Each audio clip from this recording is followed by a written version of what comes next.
Assalamualaikum warahmatullahi wabarakatuh. Ya, sampai jumpa lagi di channel kami.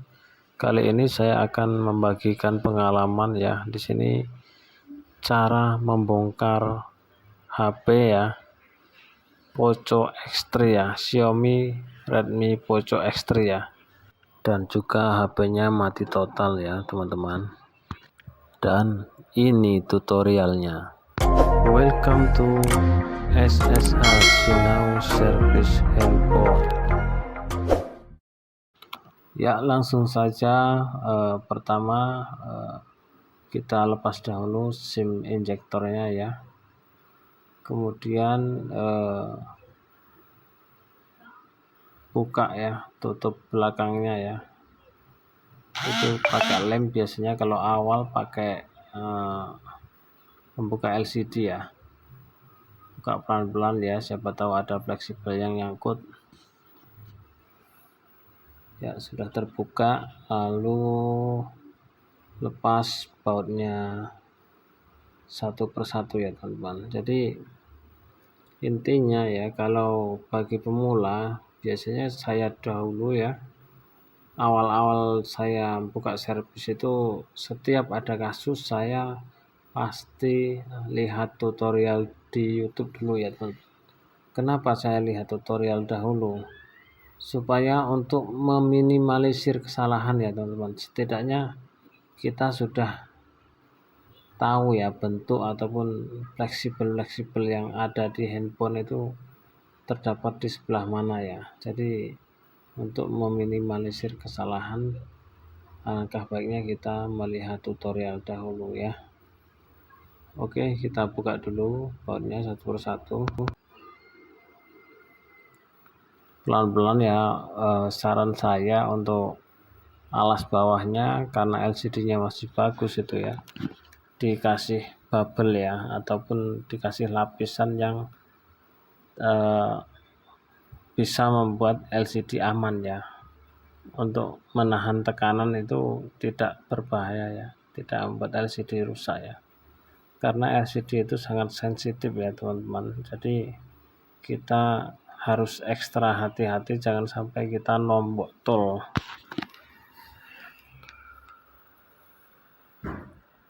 Ya, sudah terbuka bautnya ya, kita lepas pelan-pelan penutupnya. Kita lihat dahulu apakah ada fleksibel yang nyangkut atau tidak. Lalu kemudian kita buka konektor kameranya ya. Di situ ada 3 ya, ada 3 konektor kalau nggak salah. Jangan langsung dicabut ya teman-teman, nanti takutnya robek fleksibelnya. Ya, sudah tercabut kamera belakangnya. Lanjut buka fleksibelnya satu persatu yang menggunakan pinset ya, untuk membuka handphone ini dibutuhkan kesabaran ya, tidak boleh sembrono ataupun gerusah-gerusuh ya teman-teman ya.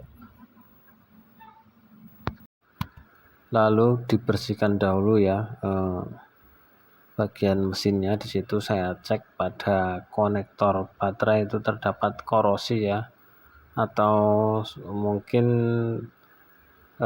bekas terjadi konsleting sepertinya ya. Jadi ada korosi pada konektor baterainya,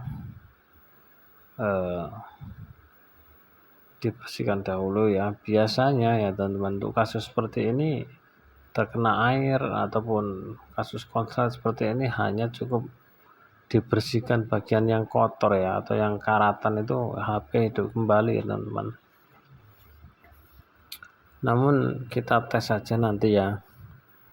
Intinya simpel untuk pengecekan HP mati total ini. Jangan pikirkan dahulu kasus yang berat-berat ya teman-teman. Ikuti saja step by stepnya, langkah awalnya ya. Bersihkan dahulu ya, cari bagian-bagian yang korosi sebelah mana, dan silahkan ya simak videonya nanti sampai selesai ya. Ya, saya buka juga pada penutup PCB bawah ya teman-teman. Siapa tahu ada juga yang korosi ya, jadi lebih baik kita teliti ya daripada nanti setelah hidup masih ada yang korosi dan mengakibatkan konslet, lebih bahaya lagi ya teman-teman. Ya, buka dahulu penutup PCB bawahnya ya teman-teman.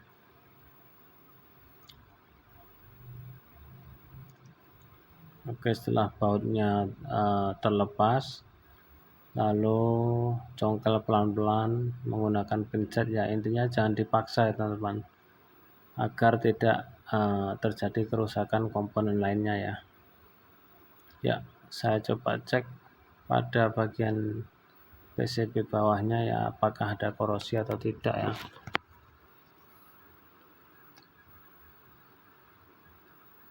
Saya lepas pelan-pelan ya menggunakan pinset.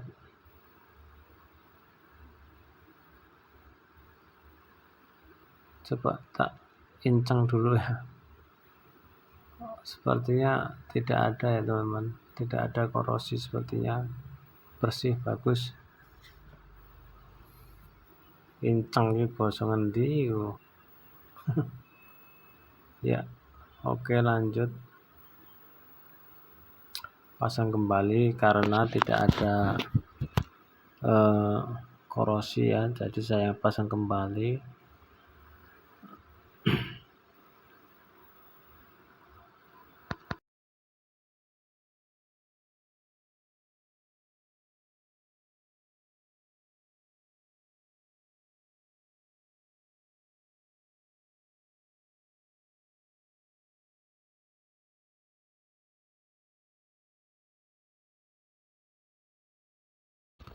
Ya, untuk memasang fleksibel ya pada konektor sebaiknya jangan terlalu dipaksakan ya teman-teman, karena kalau belum pas ya dipaksakan takutnya dia nanti akan apa ya caranya akan patah ataupun rusak ya teman-teman.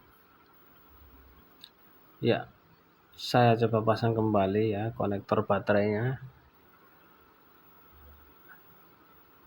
siapa tahu hidup ya teman-teman.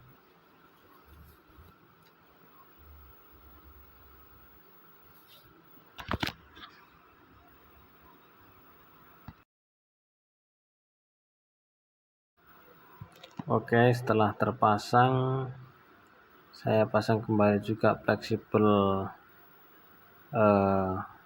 penghubung PCB bawah dan PCB atas ya.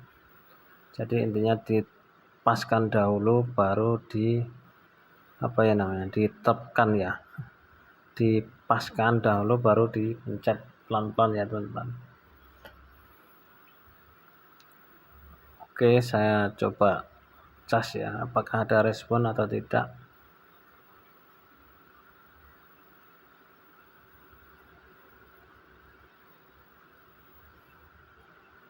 Oh, ternyata tidak ada getar sama sekali ya, tidak ada respon. Saya coba pencet tombol power ya. Ya, ternyata juga tidak ada respon ya. Lanjut ke step selanjutnya ya. Dan untuk step selanjutnya teman-teman, kita cek dahulu tegangan ya, tegangan pada baterai. Terus kita cek juga jalur vibatnya apakah ada yang konslet atau tidak ya. Oke, di sini saya menggunakan avometer digital. Terserah ya mau avometer digital ataupun analog ya, intinya sama fungsinya.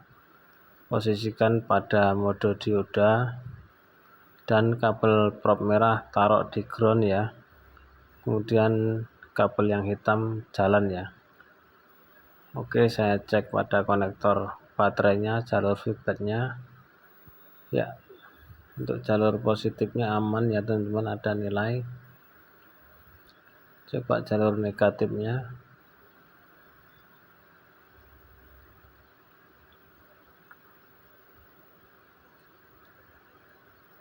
Ya, jalur negatifnya juga sama ya, 0 ya. Jadi intinya jalur vibat aman, tidak ada konsleting ya. Saya cek tegangan baterainya muncul atau tidak ya. Oh, masih muncul ya teman-teman, 2,0 ya. Tegangannya berarti kemungkinan ya teman-teman, baterai ini drop ya teman-teman, karena tegangan pada baterai itu besarannya normalnya itu 3,8 sampai 4,0 ya teman-teman. Jadi sepertinya ini cuma masalah pada baterai ya teman-teman. Oke,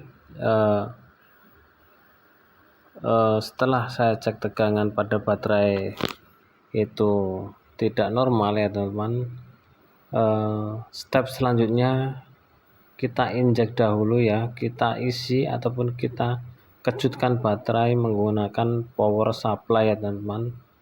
Di sini posisikan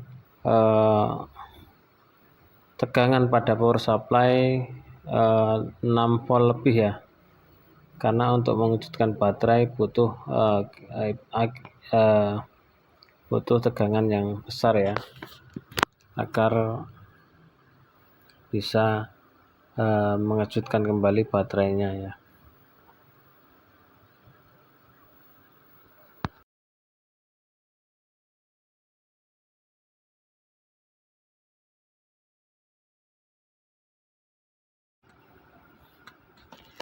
Ya, untuk mengejutkan baterainya ya, posisikan kabel dari power supply ya, itu ada kabel positif dan negatif ya. Posisikan kabel positif pada pin positif pada baterai, dan yang negatif posisikan ke pin pada baterai yang negatif ya.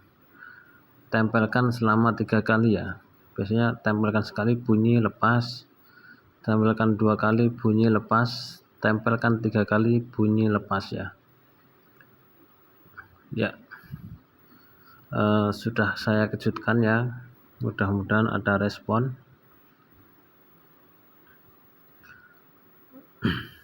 Jadi setelah kita kejutkan ya, tidak ada respon, langkah selanjutnya akan saya cas baterainya menggunakan power supply ya teman-teman, dengan cara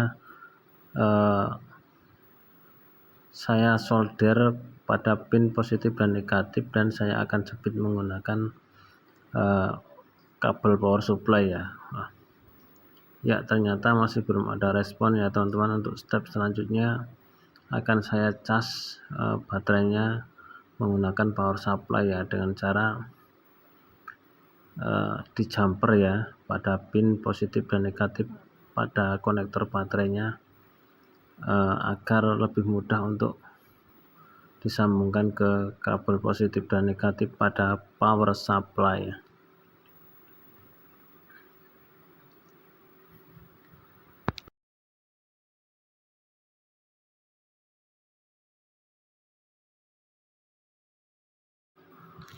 Ya, alhamdulillah ternyata down teman-teman, dengan cara baterainya saya cas menggunakan power supply ya. Mohon maaf untuk cara jumpernya tidak terekam ya, karena ada konsumen tadi datang, jadi lupa untuk merekamnya ya. Terima kasih, semoga bermanfaat. Salam solder.